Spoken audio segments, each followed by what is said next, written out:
नमस्कार, आप देख रहे हैं मनी 9। मैं हूं प्रियंका संभव और हम आपके लिए लेकर आते हैं बीमा से बनेगी बात का ये खास शो, जिसमें हम आपको बीमा से अवेयर करवाते हैं कि आपके पास कैसा बीमा होना चाहिए, बीमा खरीदते वक्त आपको किन बातों का ख्याल रखना है। लेकिन आज हम इन टॉपिक्स पर बात नहीं करके बीमा जगत में छिड़ी एक लड़ाई की बात करने वाले हैं, क्योंकि इसके बारे में भी आपको जानना जरूरी है।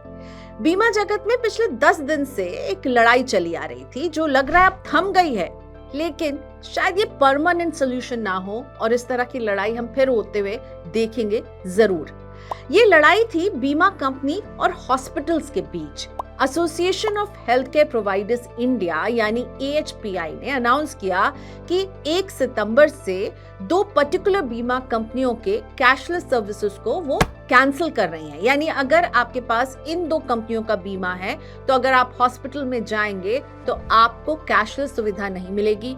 आप इलाज करवाएंगे, बिल्स इकट्ठा करेंगे और फिर बीमा कंपनी को भेज करके उसका रीइंबर्समेंट लेंगे और आपको हॉस्पिटल में पूरा पेमेंट करना पड़ेगा। तो ये 2 बीमा कंपनी कौन थी? रिपोर्ट्स हमें बता रही हैं कि ये 2 बीमा कंपनी थी बजाज आलियांज जनरल इंश्योरेंस और केयर हेल्थ इंश्योरेंस। अब सोचिए, अगर आप प्रीमियम भर रहे हैं इन 2 बीमा कंपनियों का लंबे समय से और ऐसी खबर आपके कानों पर पड़ेगी तो आपको तो चिंता होने लगेगी ना कि अगर घर में कोई बीमार पड़ गया, उसे हॉस्पिटल ले जाना पड़ा और कैशलेस इलाज ही ना हो पाए तो क्या फायदा ऐसे बीमा का।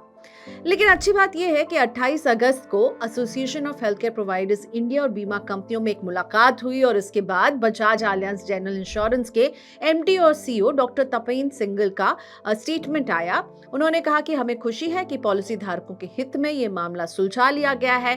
कैशलेस सर्विसेज में रुकावट का सामना अब लोगों को नहीं करना पड़ेगा। कैशलेस सुविधा स्वास्थ्य बीमा की रीढ़ है और इससे कभी समझौता नहीं किया जाना चाहिए। बीमा कंपनियां और हॉस्पिटल्स पार्टनर्स की तरह काम करते आए हैं और आगे भी करेंगे, लेकिन इसीलिए एक मजबूत हेल्थ रेगुलेटर की आवश्यकता है, जिसकी लंबे समय से इंडस्ट्री बात करती आ रही है। बजाज आलियांज ने साफ कर दिया कि भाई हमारी तरफ से लड़ाई खत्म है, अब हमारा बीमा जो है सारे हॉस्पिटल्स में कैशलेस सुविधा जो है वो आपको प्रोवाइड करवाएगा। लेकिन इसी के बाद जो है हमने देखा कि कुछ रिपोर्ट्स आई जो बता रही हैं कि केयर हेल्थ इंश्योरेंस ने भी दावा किया है कि सारा मामला सुलझ गया है। उन्हें उनकी सर्विसेज को रद्द नहीं किया गया था, उन्हें बस नोटिस भेजा गया था और उनसे कुछ सवालों के जवाब मांगे गए थे। उन्होंने अपनी सफाई रख दी है और अब कैशलेस सुविधा सब जगह उनकी बहाल है, ये कभी रुकी ही नहीं थी। तो इन दोनों बीमा कंपनियों जिन पर सवाल उठ रहा था, इन दोनों की सफाई आ गई है कि हमारी जो सुविधा है वो ऐसे ही चलती रहेगी। लेकिन अब समझिए कि मामला क्या है। तो मामला यह है कि जो association of health providers India है, इसने 22 अगस्त को अपने सदस्य अस्पतालों, जिसमें कि max super speciality, Fortis escort जैसे बड़े बड़े नाम शामिल हैं, उनको निर्देश दिया कि 1 सितंबर से वो इन 2 बीमा कंपनियों की कैशलेस सर्विसेज को बंद कर दे।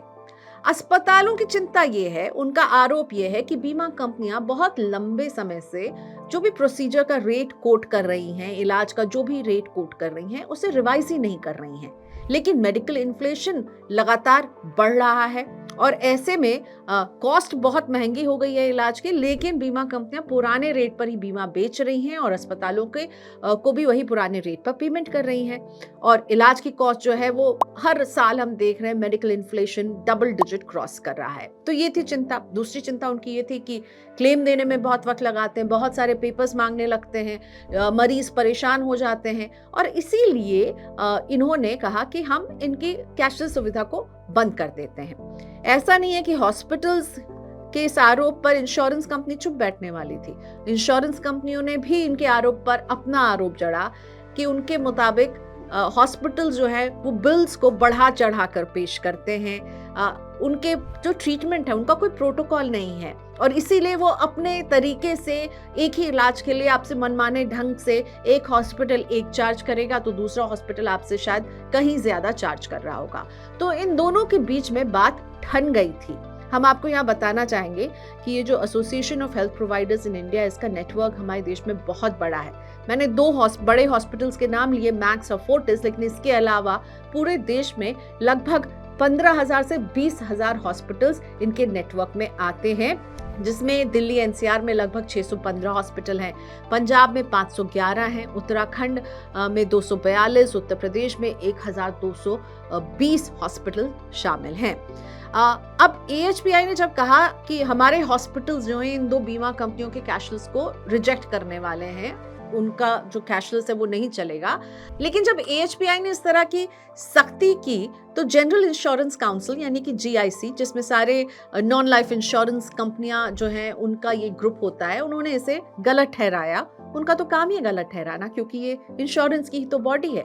जीआईसी ने कहा कि ये एक तरफा फैसला है, लाखों पॉलिसी होल्डर्स पर असर पड़ेगा और अगर वो कैशलेस यूज नहीं कर पाएंगे तो उन पर फाइनेंशियल बर्डन भी बढ़ जाएगा और उनको इलाज का पैसा अपनी जेब से देना पड़ेगा। रीइंबर्समेंट लेंगे तो टाइम लगेगा और बहुत सारा पेपर वर्क हो जाएगा। अब ये दोनों ही जो थे अड़ गए थे। एक तरफ हेल्थ प्रोवाइडर एसोसिएशन कह रहा था कि जी हम तो नहीं लेंगे कैशलेस, दूसरी तरफ इंश्योरेंस कंपनियां कह रही थी आप कैसे नहीं लेंगे, आपको लेना पड़ेगा।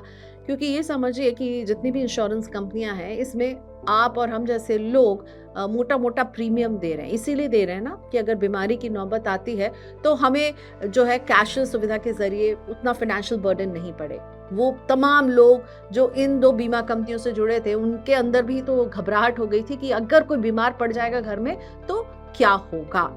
अब क्या होगा का सोल्यूशन यही निकला है कि अब दोनों पार्टीज जो हैं उन्होंने सुलह कर ली है और कहा है कि हम कैशलेस को एज यूजुअल आगे बढ़ने देंगे। लेकिन ये जो पूरा मसला था इसके पीछे सबसे बड़ी वजह ये रही है कि ट्रीटमेंट कैसा होगा, इसको लेकर अस्पतालों के पास कोई भी एक प्रोटोकॉल नहीं है। जो रेट्स वो वसूलते हैं उसका कोई भी स्टैंडर्डाइजेशन नहीं है। यानी कि हॉस्पिटल ए एक बीमारी के लिए आपसे मान लीजिए 30,000 ले रहा है तो हॉस्पिटल बी उसी बीमारी के लिए आपसे 70,000 ले सकता है। ट्रीटमेंट का कोई प्रोटोकॉल नहीं है, यहाँ तक कि आपसे क्या वसूला जाएगा किसी भी इलाज का खर्चा, उसको लेकर के कोई भी स्टैंडर्डाइजेशन नहीं है। और ये जब तक नहीं होता है तब तक इस तरह से बीमा कंपनी और अस्पतालों के बीच में हम इस तरह की तनातनी देखते ही रहेंगे। इसीलिए बहुत लंबे समय से बीमा कंपनियां ये मांग करती आई हैं कि एक हेल्थ रेगुलेटर होना चाहिए अलग। अभी इंश्योरेंस रेगुलेटर है लेकिन हेल्थ रेगुलेटर तो है नहीं। हेल्थ रेगुलेटर हो जो हॉस्पिटल जो इस तरह की मनमानी करते हैं उस पर रोक लगा सके। वैसे आपको बता दूं कि ये पहला मामला नहीं है कि दो बीमा कंपनियां इस तरह से कटघरे में खड़ी थी। इस साल अप्रैल में अहमदाबाद में भी AHNA अहमदाबाद हॉस्पिटल एसोसिएशन है जिसने कि टाटा AIG, स्टार हेल्थ और केयर हेल्थ के कैशलेस सुविधा को बंद कर दिया था। लेकिन बाद में केयर और स्टार हेल्थ के लिए से बातचीत हुई और इसे फिर बहाल कर दिया गया था। तो यानी ये जो है कहीं ना कहीं हम देखते हैं अभी AHPI ने इस मामले को उठाया, कुछ समय पहले अहमदाबाद में ही उठा और अब इसका कोई भरोसा नहीं कि कल जाके कहीं और कोई और हॉस्पिटल एसोसिएशन ये कहे कि हम बीमा कंपनियों के कैशलेस को रद्द कर रहे हैं या हम इसे नहीं फॉलो करेंगे। अब सवाल ये उठता है कि जो थर्ड पार्टी एडमिनिस्ट्रेटर्स होते हैं बीमा कंपनी और कंज्यूमर्स या पॉलिसी होल्डर्स के बीच का जो ये लिंक है वो कहाँ जाते हैं, वो कहाँ है इन सब के बीच में।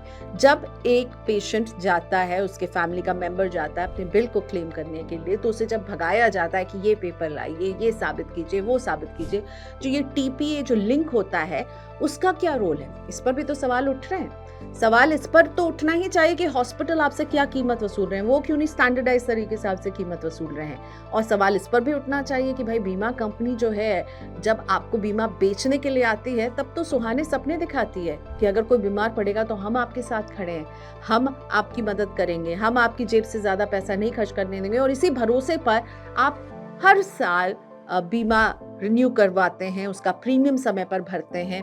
लेकिन फिर ये खबर आती है कि क्या पता आपकी बीमा कंपनी का कैशलेस जो है वो किसी हॉस्पिटल ने रिजेक्ट कर दिया, तब आप कहाँ जाएंगे।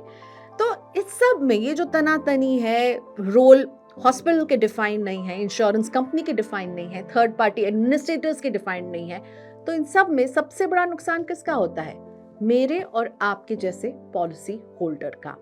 यानी यहाँ सख्त जरूरत है कि सरकार दखल दे, समझे कि बात क्या है, क्यों हॉस्पिटल्स अपनी मनमानी कर रहे हैं, क्यों बीमा कंपनी अपनी मनमानी कर रही है और TPA कहाँ है, और इन सब के बीच में पिस जाता है कंज्यूमर।